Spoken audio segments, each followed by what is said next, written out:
Everyone, it is Monday, what's 18th of July. Sorry, my sevens and eights down there threw me off. The 18th of July, a midsummer edition, if you will, of Mental Health Mondays. I'm Mayor Chris Jenson. Honored to be with you here on this day as we talk openly about mental health and some great conversations. I'm joined by a good friend of mine, a true servant of our community and of the mental health community, Kristen Boice, the owner of Pathways to Healing. Good morning, Kristen. Good morning, Mayor Jenson. I am so excited to be back. I love doing these, so I missed time together, so I'm excited We had a couple weeks off here during the holiday season with the 4th of July. I hope people had a wonderful time enjoying festivities with their friends and their family. Kristen, you and I have talked about it. It is Julie Jenson's favorite holiday, so it is always such a great time of year to celebrate all that is great about our country. But even here in Noblesville, for example, to see the parade, to see the festivities, people were out and about, and it just represented all that was good in our society. And that's important to focus on, because if you turn on the TV right now, there's a lot of negative things going on as well. So great to celebrate a little bit, but we're glad to be back with you for another edition of Mental Health Monday. If this is your first time, welcome. If you are a longtime listener, thank you for continuing to tune in. If you have any questions during our show today, fire them off there in the chat. We'll do our best to get them answered on the fly. If not, we'll circle back with you and let you know kind of some answers there. This show is for you to help answer some questions. We're going to go over some awesome topics today. I'm excited. A long time coming, but 988 is a new mental health crisis line that has been established and went live this weekend. I think is it nationwide, Kristen? Correct me if I'm wrong. Nationwide. So we're going to talk a little bit about that and how really that effort right there is just one more step to mainstreaming the conversation around mental health, making it as just as important as, say, 911, which we all know and rolls off the tongue. So we're going to talk a little bit about that. Then we're going to talk about some family dynamics. Ooh, good family dynamic conversation. Got to love that in the middle of summer as we go into back to school time, as we go into the fall season and then holidays, gearing up some conversation around family and patterns and dynamics. And we have all those things, don't we? I know at least we do it at the Jenson household. I'm sure they do it at the Boice household as well. So every family's got it. Every family's got it. So, hey, before we start that conversation, though, let's go through some square breathing exercises to right our mind and our body for this conversation. Take it away, Kristen. This is one of the most important steps that you can do in your life, is to regulate your nervous system.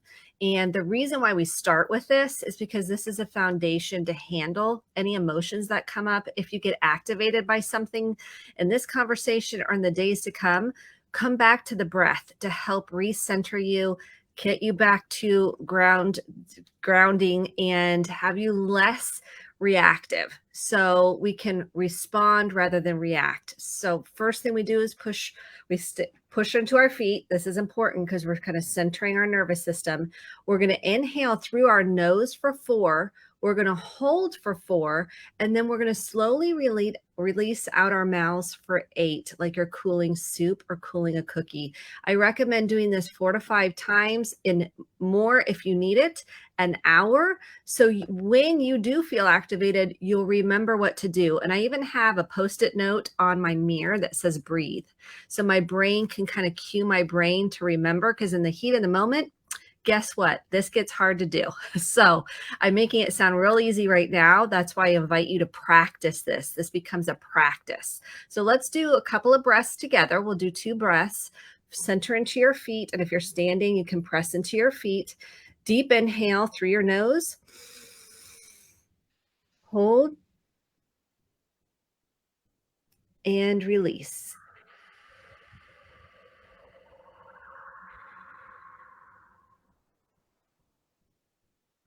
Just kind of checking into your nervous system. I can already feel a difference just even with one breath. So pressing into your feet, big deep inhale. Hold. And release.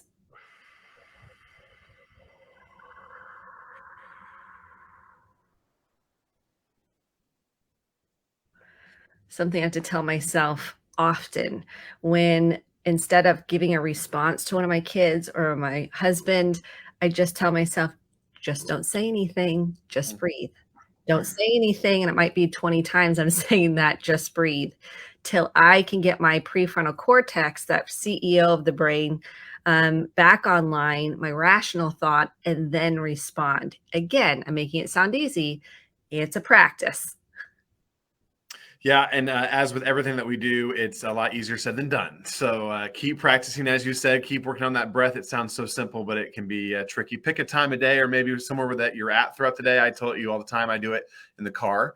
That's kind of my time to breathe a little bit, and so you have to practice what you preach. So get working on it. So, all right, let's talk a little bit about a new hotline that's been established, 988. And Kristen, I feel like we've heard about this for probably several years. There's been a lot of conversation around this. So I'm going to let you kind of take it from here and talk a little bit about, what it is, what it isn't, and ways that we can use this hotline. And I keep using the word hotline, probably not even the right word for it. So I'll let you kind of work through some, crisis line there. I equate it in my mind as similar to just another version of 911 versus a physical emergency. This would be more for a mental emergency, but that's how I have it. And Chris Jenson said may not be correct. So I'm going to let you walk through kind of what the purpose is here and how we maybe utilize that throughout our daily life. You are spot on. So the concept started in 2020. It's been actually going on for years and years, but the 911 system, about 20% of the calls, and I think that's more, I think that's a soft number, we're really geared towards emotional well-being, mental health calls. And that's how it started, 988. You can text or you can call. This is the big difference. You don't just have to make a phone call. A lot of people have anxiety about making a phone call. So now you can text 988 or you can make a phone call if you're experiencing any emotional distress, if you're having any suicide ideation thoughts, homicidal thoughts. And this is important. Like you're having thoughts of hurting yourself or someone else. This is an important line you can call. And they will pull in 911 if necessary. That's the key. You don't have to mitigate that. Let's say you're with somebody. I get calls all the time or questions around, I'm with somebody and I don't know what to do. The 988 number has trained clinicians. These are trained therapists that deal with mental health issues, suicide, how to do suicide calls. 24 hours a day. You can text or call 24 hours a day. So if you're with somebody, you don't know what to do, call 988. If this is a wellness check, you are going to call 911, at least at this point. But again, 988 can be a call and they can tap into 911 or pull into the appropriate authorities as need be. So if you're with somebody and you're afraid that they're suicidal, the first thing I want to say is you can ask them, are you wanting to commit suicide? Are you wanting to harm yourself? And that question people get scared of because they're afraid they don't want to plant an idea. That is the first question that they're going to ask typically on the call. They may say it a little differently, but they have to assess the situation and bring it to the light. So 988 is going to be a number you're going to want to reference, keep with you. If you're with anybody, a family member, a friend, a neighbor, a coworker, do not be afraid to use this resource. You had a question. Yeah, I was just going to comment, the term suicidal gets linked to this quite a bit. Is it really for just suicidal ideation or is it for overall mental health in general? I would love to have you kind of expand on that a little bit. Overall mental health in general. They're trying to broaden this because some people don't know, is the person suicidal or not? I just know this person is having a nervous breakdown. They are shut down. They are maybe aggravated in some way. They are depressed. Their functioning has decreased. So perhaps they're not showering. They're not bathing. They're not brushing their teeth. They're not showing up for their job. And you need some help, or you are that person, 988 is your friend. There again are their trained clinicians. It's not just if you're suicidal, if you're having a mental health crisis. So this is an acute situation where you don't know where else to turn. They will plug you into resources in your local area. So these are crisis centers across the country that have been kind of I would say, aligned with the system. And so they're trained clinicians that can then pull in support resources as necessary. And go ahead. No, I was just going to say, because I feel like, obviously our goal here is to not get somebody to a suicidal point. We want to identify this earlier, and the suicidal ideation point is kind of the peak, where obviously this crisis hotline would come in incredibly helpful. But prior to that, getting folks, I always talk about from Noblesville's perspective, from our Noble Act program, for example, being proactive, getting ahead of these issues, talking openly about them, plugging them into resources, like you said, so maybe we can avoid getting to that point of needing kind of the suicidal intervention resources there. But so can you talk a little bit about, I think people hear, like, if you come up with somebody who's maybe having a mental health crisis, maybe they're having a breakdown in the moment, can maybe we talk a little bit about what that might look like? I know we've gone over this several times on the show, but I still think it's helpful, like what to kind of look for in folks. And this can look different. So I want to paint a picture of just trust your gut. If you think somebody is not themselves, you feel like something's really off, don't hesitate to call the number, because sometimes we just don't know what to do or say. And so we don't say anything. And we want to use this as a resource to say it's okay to call the number. They're going to plug you in or help you say how to direct you to a proper resource. If you are struggling yourself, if you are having, again, we're going to start with, thoughts of, I don't want to be here anymore. I'm a burden to other people. Why am I even, what's the point of living? I don't even see why I want to get up in the morning. Like, if these are acute on a 0 to 10 and you're scoring a 10, like the highest level, like these are invasive thoughts, please call the number. These are thoughts that are consuming you. They're taking up your energy. You don't have energy really you're having lack of energy to take care of yourself. So your resources are depleted. And so you're not bathing, you're not showering, you're maybe drinking more. Maybe you're using controlled substances to try to self-medicate. This is where we need help. These are resources where we're really trying to, I think, as a country, trying to intervene. And we're finally seeing we're in a mental health crisis. So this is long overdue. And it's going to be bumpy at the beginning because this is a new number. I mean, they're trying to tie in the 1-800-273-TALK resource. That's going to go away eventually, and everything's going to be funneled to 988. So they're trying to bridge the gap here. So it's going to be a little bumpy at the beginning. They don't want anyone to wait, like 911. We don't want anyone to wait on hold. So there's going to be immediate plug-in. If the local resource is busy, they're going to plug you into the next resource over to in terms of community. So they're going to try to plug you into resources close to you. And that's where the dispatch is going to come into play.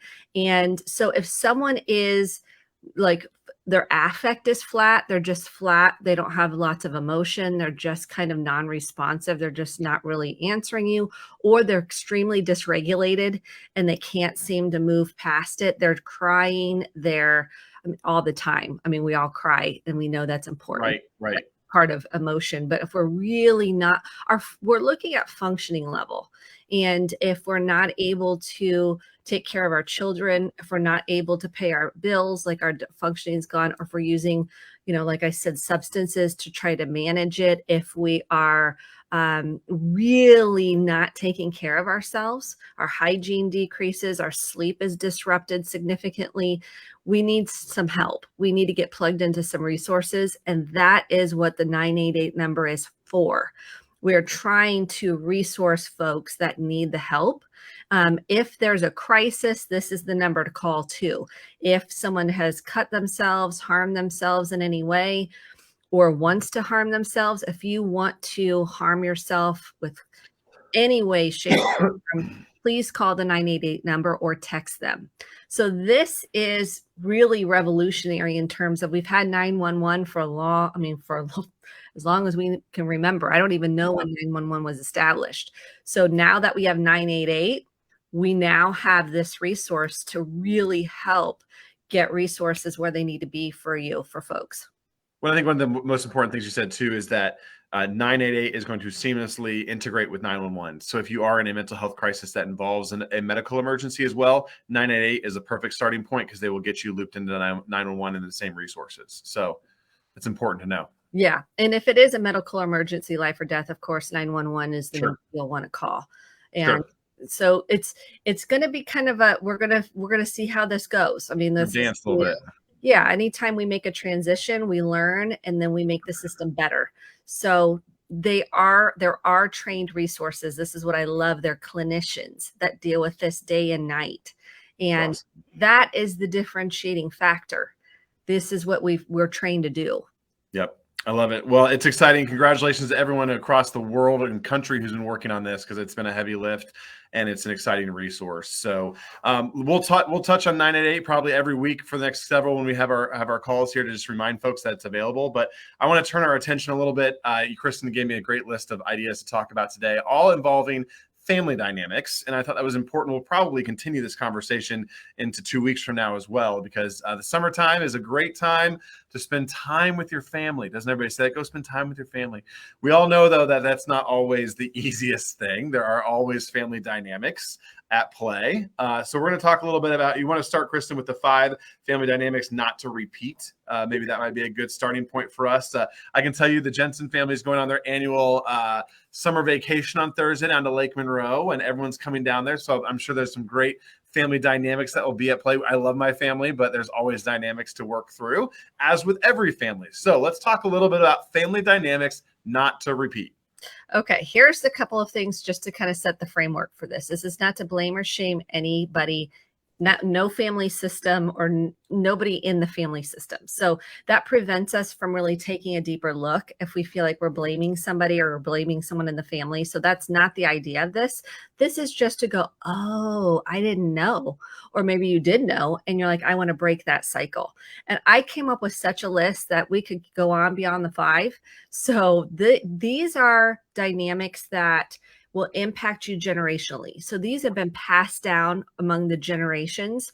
And if you participate in some of these dynamics, which I know I do, so I'm not exempt from this. So I don't want to dehumanize anybody. Like, we all have stuff.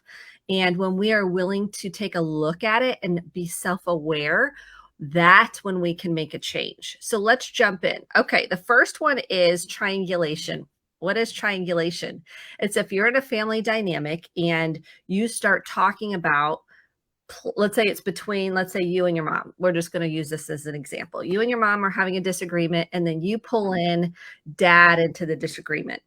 Actually, let's take mom doing this. So mom's got a disagreement with daughter, and then mom ends up pulling in another daughter into the dynamic. Okay, that's a better example. So now what the disagreement was between mom and daughter, now I've pulled in the daughter, and now we're all talking about the daughter instead of going to the daughter directly.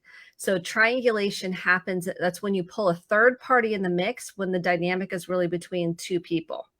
And this happens all the time in family systems. And what happens is then what we create is this like back chatter of this is what's going on, but we're not really telling the person.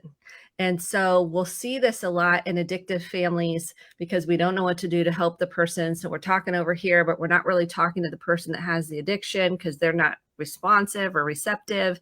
And that can get really unhealthy instead of going directly to the person or trying to gain some help, like an intervention of sorts. So triangulation happens all the time in family systems, and it can be very unhealthy when the person that's on the receiving end is being talked about, but we're not telling the person to their face. So triangulation is a no-no. We want to go directly to the person we have the issue with without pulling a third party into the mix. Questions on now? Oh, wait, did you say questions? Can I ask a question? Questions? All right. So, what if though, like, my mom, I'm just trying to be, this is me play devil's advocate. Elaine, I'm not really talking about you here, but like, what if I'm just trying to be a sounding board for my mom? She needs somebody to talk about it with to kind of get an idea. So I'm that sibling that's being pulled into it. And I just view it as like, yeah, I'm just trying to mediate and hear her out and listen and, trying to be helpful. I think I'm being helpful, Kristen. Sure. I mean, you want to be helpful. And it's not until you're like, well, I've heard this about 50 times and nothing's changed. And it's starting to wear on me. Mm-hmm. So you love your mom. Like, we all love our parents, but at some point you say, hey, mom, I love you and I care about you. I'm not mean or nasty because I love, you care about her. I love you. And this is really between you and so.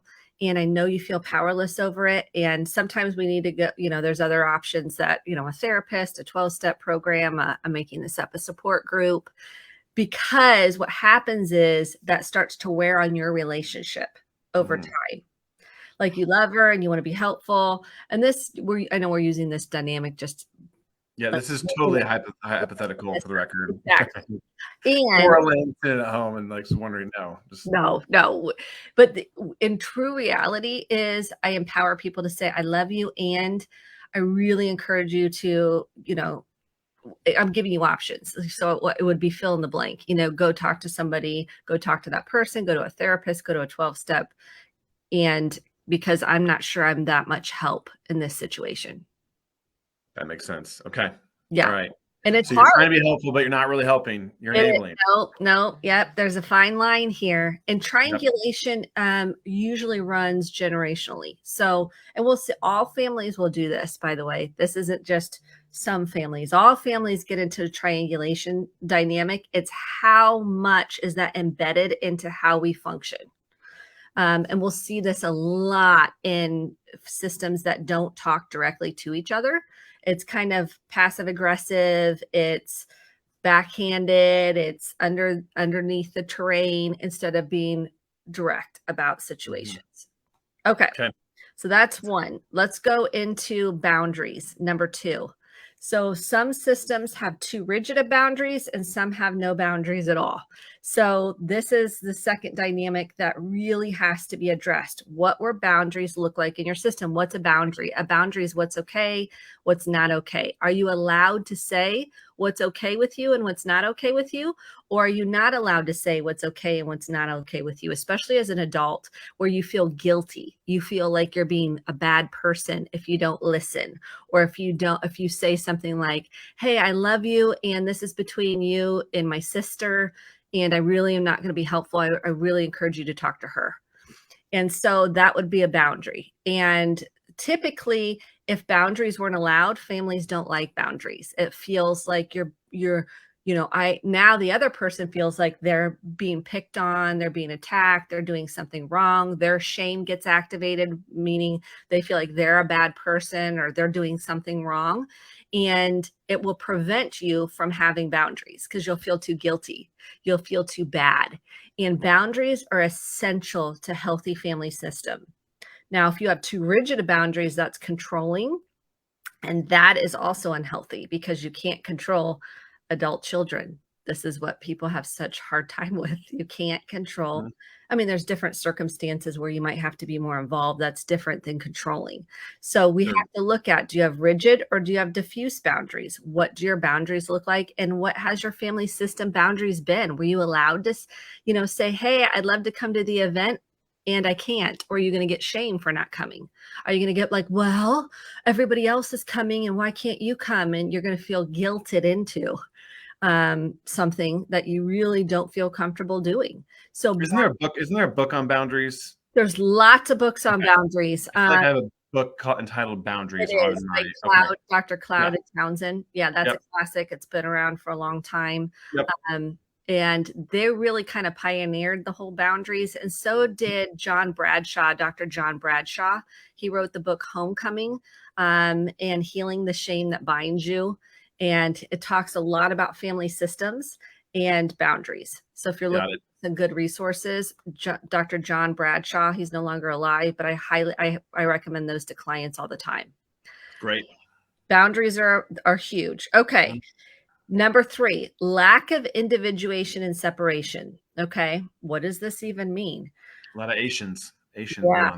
So this is in family systems, because that's what I'm trained in. I'm a marriage and family therapist. This is appropriate human development around the teen years. And around the teen years, you start having your own thoughts, your own opinions. You're getting more vocal of what if the system will tolerate it. Of what you like, what you don't like. You're kind of questioning some of the conditioning, the programming, the beliefs to try to see, does this fit for me? If a system can tolerate that, that's healthy.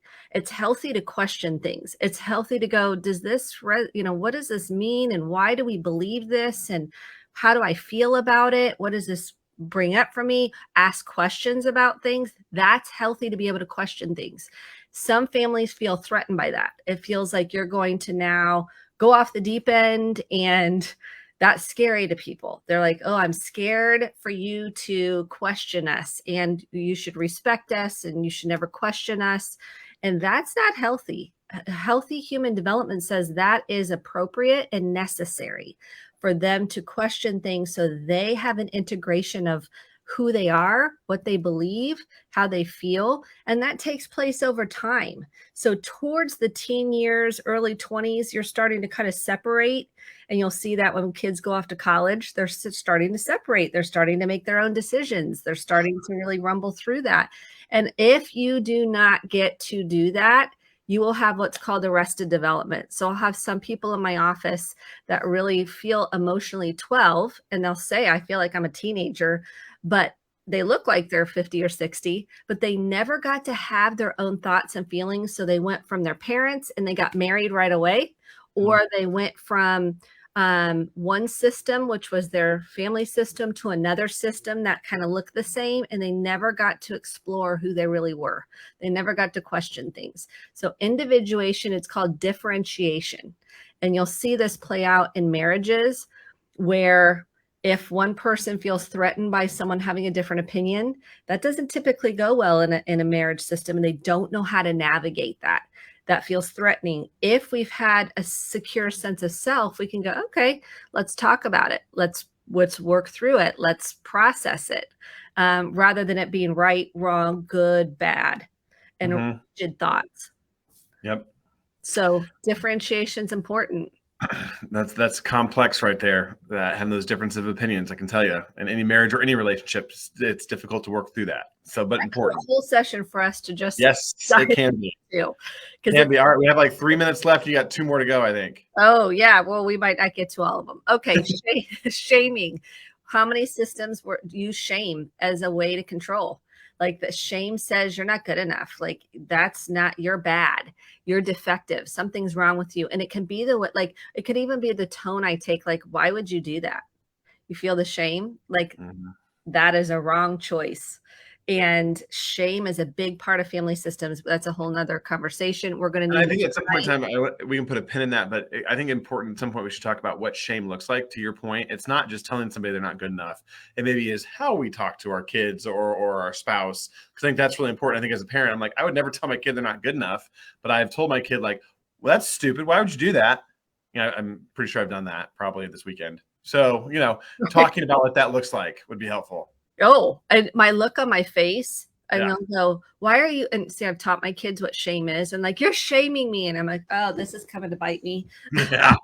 Should not have given away the textbook on that one. Huh? Yeah. And they'll go, and so you go where that would be a great conversation to break down further, because it can be my facial expressions. It can be like, like, what are you doing? That can look, you know, that can land to shame rather than being helpful. Okay. How are we doing? We're good. Okay. The last one that I really think is important is projection. So how often do we put what I feel onto somebody else, and we're convinced they feel that way? So for example, I might feel scared for my kid to start first day of school. Okay. They may not feel scared, but I'm scared. I'm like, how are you feeling? Are you feeling scared? Are you nervous? Are you nervous? No one's going to sit with you. Well, I wasn't until you started talking to me. And my anxiety is getting projected instead of me going, ooh, I'm feeling really nervous about the first day of school. It brings up my first day of school.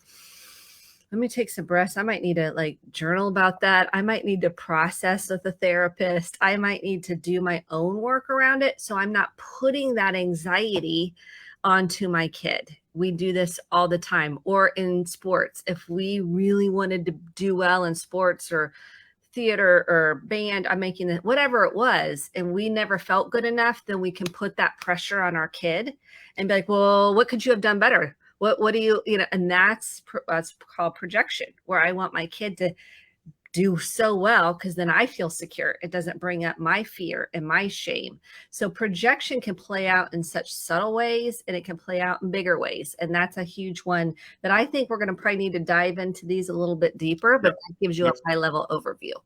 I love it. We're going to continue this conversation on family dynamics. We'll probably loop in some of these again and go a little bit deeper dive in them in 2 weeks to join us here. So, because this is obviously a meaty topic, but something that has a lot of substance around it. So, Kristen Boice, thank you as always.